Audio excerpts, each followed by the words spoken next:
खरं तर सर्वसामान्य लोकांना लुटणाऱ्या ह्या टोळ्या यांना कुठेतरी वचक बसावा, सर्वसामान्यांची लूट थांबावी आणि त्याचाच एक भाग म्हणून आता त्याला आम्ही पोलिसांचा स्वाधीन करून त्याच्यावर गुन्हा दाखल करत आहोत.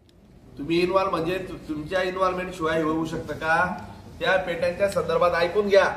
पेट्यांच्या संदर्भात जर सर्वसामान्य लोकांनी अर्ज केले तर होत नाही.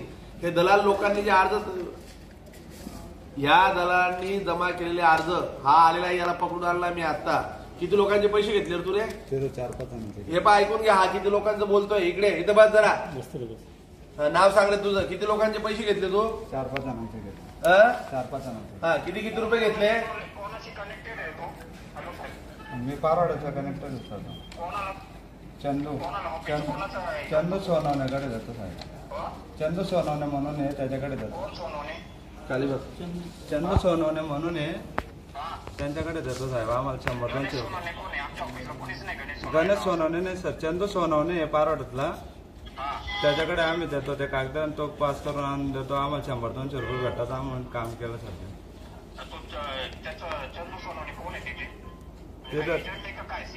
नाही एजंट आहे सर तो. अहो, तुम्ही एजंटांमार्फत दिलेले कागदांची लिंक ही शेवटपर्यंत त्यांना पेट्या मिळेस्तोवर मिळते आणि सर्वसामान्य लोकांना जर कधी नोंदणी केली तर होत नाही. याचं कारण काय?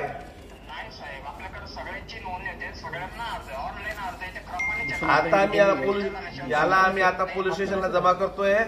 तक्रारदार पण इथं सोबतच आहेत. याच्यावर मी गुन्हा दाखल करतोय. तुमच्या कार्यालयातल्या कर्मचाऱ्यांवर गुन्हा दाखल करतो आम्ही आता. बांधकाम कामगारांच्या संदर्भात त्यांना साहित्य पुरवण्याच्या संदर्भात शासनाची एक योजना होती. त्या योजनेसंदर्भात काही दलाल एजंट लोक मागच्या कार्यकाळापासून कार्यरत असल्याच्या बऱ्याच तक्रारी होत होत्या.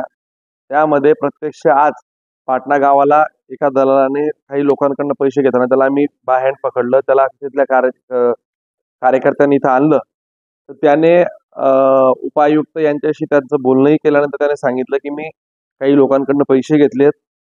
पारोळ्याच्या एका एजंटामार्फत आम्ही हे सगळं करतो आणि यामध्ये शासकीय यंत्रणेचे काही लोक यामध्ये सहभागी असल्याचं आम्हाला प्रथमदर्शी लक्षात आलंय.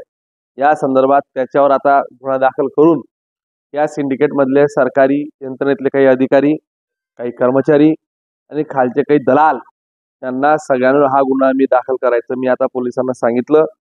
खरं तर सर्वसामान्य लोकांना लुटणाऱ्या ह्या टोळ्या यांना कुठेतरी वचक बसावा, सर्वसामान्यांची लूट थांबावी आणि त्याचाच एक भाग म्हणून आता त्याला आम्ही पोलिसांचा स्वाधीन करून त्याच्यावर गुन्हा दाखल करत आहोत.